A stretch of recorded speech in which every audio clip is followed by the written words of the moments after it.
Pak, nama saya dijadikan sebagai emergency contact sama si A, si B, si C, si D tanpa seizin saya. Dan kemudian ceritanya si A ini macet dan kemudian saya yang diteror, Pak. Nah ini, terus apa yang harus saya lakukan?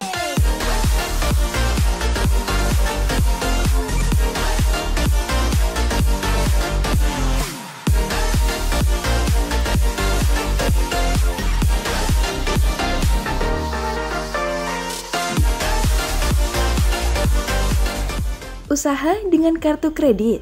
Join Credit Card Revolution. Halo Srismat, ketemu bersama saya Roy Sakti, pakar kartu kredit. Kali ini saya akan menjawab pertanyaan yang sering ditanyakan ke saya seputar apa ya.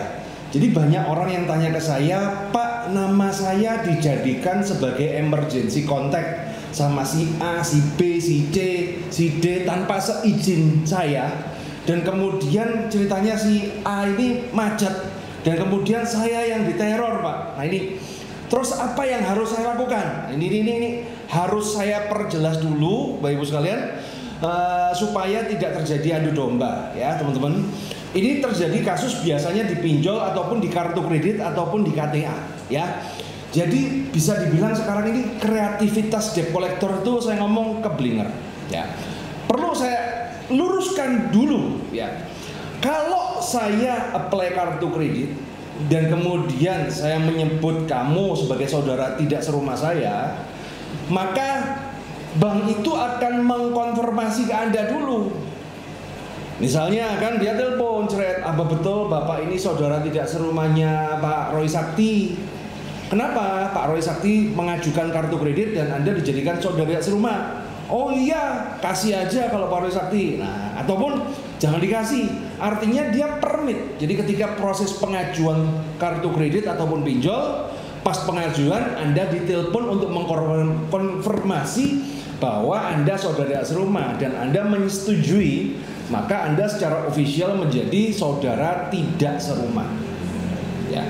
Tapi dalam kasus kemudian nama Anda dicatut kemudian dijadikan emergency contact dan tiba-tiba Anda diteror ketika macet padahal pas approval Anda tidak dikonfirmasi, maka bisa saya bilang ini 100% teknik adu domba dari debt collector. Fitnah ini. Saya tekankan lagi teman-teman ya, ini 100% ini teknik adu domba debt collector. Yang benar adalah apa? Nama Anda itu ada di phone booknya si korban ini, dan kemudian karena dia minjem pinjol dan bermasalah, pihak aplikasi ya nyedot data yang ada di handphone seret, dan kemudian dia menteror kawan-kawannya si korban ini dengan teknik adu domba seolah-olah Anda dijadikan saudara tidak diserumah, Anda dilampirkan sebagai emergency contact.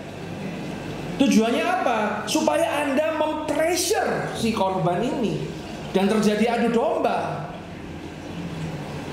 Jadi buat teman-teman jangan marah dulu kalau ada yang tiba-tiba nuduh Anda dijadikan kontak saudara serumah apa segala.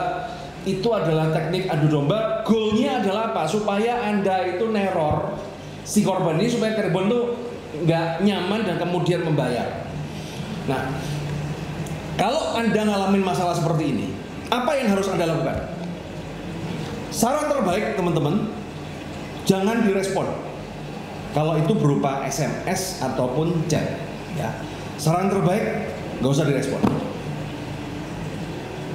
Ya, karena kalau Anda respon, itu akan seneng itu pihak debt collector itu akan seneng. Dia akan manas-manasin Anda supaya Anda marah, ya kan, deny. Ngapain sama saya? Semakin Anda marah, pihak penagih itu semakin seneng loh. Karena apa? Umpannya masuk. Karena pesannya adalah apa? Ketika Anda marah, Anda emosi, maka Anda akan mendamprat korban itu. Artinya adu dombanya ini masuk. Jadi jangan ikuti permainan, abaikan saja. Kalaupun dia telepon, bilang aja, nggak kenal saya, tutup. Gak usah dijawab apa-apa, sudah. Semakin Anda jawab, semakin Anda respon, mereka akan makin senang. Semakin Anda tidak nyaman, semakin Anda marah, tujuan mereka makin tercapai.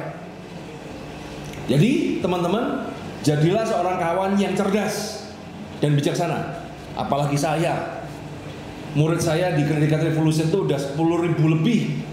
Dan rata-rata kalau mereka macet, saya pasti diteror. Tiap hari itu pasti ada itu kan. Sampaikan utang ke sini itu untuk bayar apa segala tiap hari, kenyang saya sudah. Apakah saya respon? Nggak usah. Itu memang sudah zamannya kayak begitu, teman-teman. Kita nggak bisa mengatur orang itu mau nelpon kita itu kan, siapapun bisa nelpon kita gitu loh. Siapapun bisa SMS kita, siapapun bisa WhatsApp kita. Tapi yang bisa kita lakukan adalah meresponnya bagaimana. Hak kita untuk merespon. Kita nggak mau respon itu juga hak kita. Oke teman-teman ya. Bagi Anda yang sedang bermasalah, tolong sebarkan video ini. Ini penting banget buat teman-teman yang lain. Share, viralkan kalau perlu. Karena apa teman-teman? Kita ini zaman udah nggak enak. Jangan sampai tambahin lagi kayak begini. Oke? Sukses selalu bersama saya Roy Sakti. Dan ingat, kalian itu selalu di otak, bukan di baju.